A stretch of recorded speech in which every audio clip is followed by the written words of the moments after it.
Chide Berezan is standing by to give us all the latest in the world of sports. And, hey, up Super Falconets. They've qualified to the next round. Well, Chide Berez, it's all yours. We hope the up lasts as long as possible because Spain is up next. Now, Nigeria's Super Falconets have qualified for the quarterfinals of the FIFA Under-20 Women's World Cup in France. A stoppage time goal from Rashidat Ajibade and Nigeria a highly dramatic 1-0 draw with China. Of course, China scored 4 minutes before halftime and held on to the lead. The Falconets pushed hard in a search for an equalizer in the second half, but found none until Ajibade turned home Aishat Bello's cross at the near post in the stoppage time. The draw means Nigeria have amassed 4 points and will go through as the second-placed team in the group behind Germany.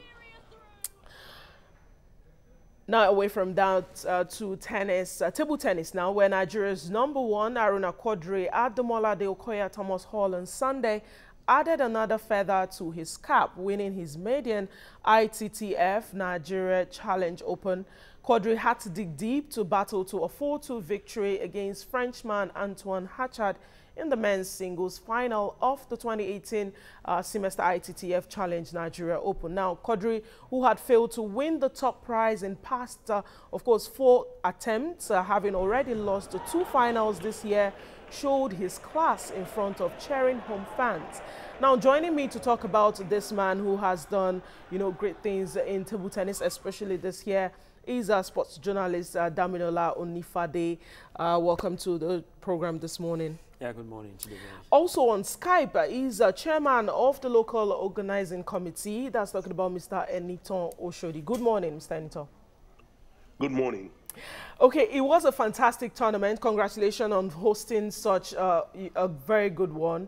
Now, I'm very sure that the organizing committee is finally happy that a Nigerian is winning this and the money is staying home.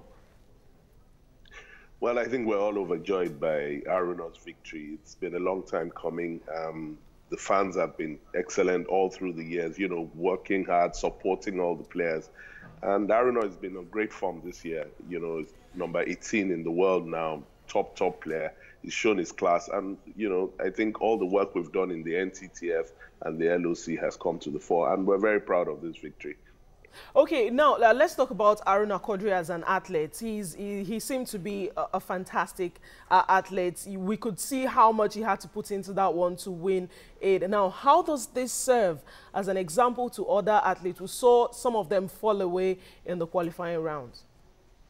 I think the slight difference between Aruna and a lot of the other athletes is his commitment. There's a lot of humility, but he works very, very hard, very disciplined. And it's catching on. We've got a fantastic crop of young players coming through now. We had the National Junior League a couple of weeks ago, about 48 male players, 34 female. And their performances were very good, for their age levels, under 18. And, so some of them will now have to be worked on by the coaches. Aruna has set a good example along with the likes of Shegun Toriola and Funke Oshonaike. And the other players just have to work hard, catch up. We have the talent, that is indisputable. And hopefully very soon we'll see the rewards of the hard work and the coaching the NTTF is putting into these young players. Now, Dami, now back in the studio. Dami, do you think the NTTF is doing enough? Because I know Eniton will say that they're putting a lot of work in place, but do you think they're doing enough to make sure that the players in the grassroots, especially the female players, because we saw how the female players fell out in this competition even before the knockout round. Do you think they're doing enough to harness this talent? Well, thank you very much. I think with the NTTF, I think in my opinion, they're doing their bit. But how far can you go when the funds are not readily available when you need to do some of these your events? The NTTF has the plan. I know that for sure. But it was a former president of the Nigerian Table Tennis Federation, and I know that they have laudable plans. Even at the moment, the plans are still there. I know a lot of tennis players in this country, table tennis players, that have brought up the likes of Jide Omotayo. I knew while he was coming up. So the NTTF has done their bit. Discovering the talent is one. Getting the sponsors to prosecute some of these programs is another. And then getting government backing is another. We all know the overemphasis on football. I mean, just yesterday, we know what the Falconets, the kind of motivation they got, and what they've been getting from the sport ministry. But did we hear anything leading into this in terms of preparing? Because we know that this particular competition that just ended is self-funded by the athlete because it's an international competition. They didn't come there as the national team players. But for the grassroots players that you mentioned, what did we do? Did these young ones, did they have the funds? What kind of support did we give them? I'm talking about the sport ministry now. I know the NTTF are doing their home bit, but we must go beyond just the NTTF. Sponsors must come in and put their money where their heart is, and then the government must also step in. Because at the end of the day, when they excel, we want to go for international competitions, and then they will be, you hear Gigi Omotayo of Nigeria, Aruna Quadri of Nigeria. We are all celebrating Quadri now. Yeah. But why? Because he's a Nigerian. So there is the need for government funding to also come into every other sport away from just football. Okay, Enito, let's talk about a bit of the difficulty the females are having. We saw an absolute Chinese domination from the under-21s to the main events itself. How do we break into this domination? The very fantastic Oshonaike said that we should be thinking about breaking into Europe, but I feel China is attainable. Well, you know, I mean, I think there are two steps to that. Funke has rightly said, you know, first of all, you break Europe, then you break China. The Chinese are absolutely dominant in the female game worldwide. Like I've said, we have the talent. We don't actually have too many girls coming out to play. These are, you know, there are many cultural issues and factors with females still playing sports in Nigeria. And table tennis has that problem. People like Funke Oshonaike, 25 years in the national team. She's done a fantastic job setting the course. So hopefully we have more young players playing now. We've got Esther Oribabiche, fantastic young player, qualified for the Youth Olympics in October. And hope, you know, if we continue to work hard, and like Damilola said, the funding is very critical. And the government has to play a big part in this. I must commend our sponsors. Everything the NTTF does is, you know, with private sector funding, members coming along. The president is doing a very good job, Engineer Tikon. And the ITTF is supporting us. Nigeria is being referred to as the China of Africa in ITTF because we're absolutely fantastic lovers of the sport here. But funding is critical. The ministry has to look at what they're spending their money on. I mean, if you think about it, Aruna Quadri in table tennis, Adekoroye in wrestling, these are the only really world-class athletes we have. And they don't get the government backing to help them in their career. So it tells you a lot about where the problems are coming from. I don't think it's a federation problem. The problem is coming from the ministry. We need a bit more funding. I know they are underfunded themselves, but they need to look at how they will help a lot of young players coming through to join our top players. All right, what's the plan for the next year? We hope that the ITTF competition is coming back next year. You know, it's good news. The ITTF is totally enamored with what we've been doing here. The tournament has been upgraded for next year, Challenge Plus tournament.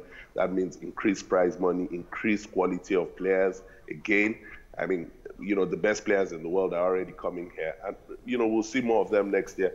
Our host, the Lagos State government, His Excellency, the governor, has shown his commitment towards this event, assured us that next year, bigger, better tournament. And our sponsors are all in place for next year already. 7th to the 11th of August, this tournament comes up again next year. But, you know, right now, there's a lot of hard work to be done. Gigi Omotayo, who Damilola referred to, already left Lagos on Sunday for the Bulgarian Open, which starts today. So our players are going. The African Championships is in 4 weeks' time in Mauritius. We're hopeful that the ministry will, you know, be able to fund the players going to this tournament. It's a qualifier for the World Championships. And the likes of Aruna Quadri need to be playing only at this level now so that the younger ones are inspired. And hopefully we'll have a big conveyor belt of players coming through. So there's still a lot of hard work for us this year. National Championships in December as well. The Federation is quite busy. Busy indeed. Thank you very much, Anita, for your time this morning. Thank you so much. Thank you very much. Okay, let me round off with you now, Damilola. Now, how do you think we can move away from football? We've seen table tennis. I think from Asaba, we saw fans coming out to watch this competition. And now again on Sunday, I think there were more people outside than inside the hall. How do we move away from football to, you know, having fans watch other sports? You see, the two examples you gave just clearly tells us that when the quality is there, when the government puts its money where its mouth is, Nigerians will watch any sport. That's what it tells you. Okay. Because if Nigerians will pay, because sometimes even for the MPFL, you get empty stadium. And then you have athletics, and then people will pay, and then table tennis, they are paying to watch it. And then you also have to look at the environment where the game is being played. For example, Lagos, I've always said it, table tennis is a Lagos sport. We all growing up on our soccer ways, any available space, just like we do with football, we play table tennis. So table tennis in this particular city is loved. And so the fact that Lagos State government is also backing this also ensures that the game is seen as our game. Okay. And so you find enough support for it. The same thing we should do. For example, if you have a swimming competition in Lagos, you might not have enough people. But if you go to the areas like South, like the Delta, those, you probably have. So we need to look at those catchment areas, because those are where the real talent will be found. And then we get the sponsors and then the government backing into it. And for once, the government must understand that every Nigerian youth will not play football. Yeah. And everyone that has the talent to do whatever sport, even if it's shooting, you have to back them up. The government has that responsibility. All right. Thank you very much, Damilola, for giving us your time this morning. Thank you very much. It's nice being here.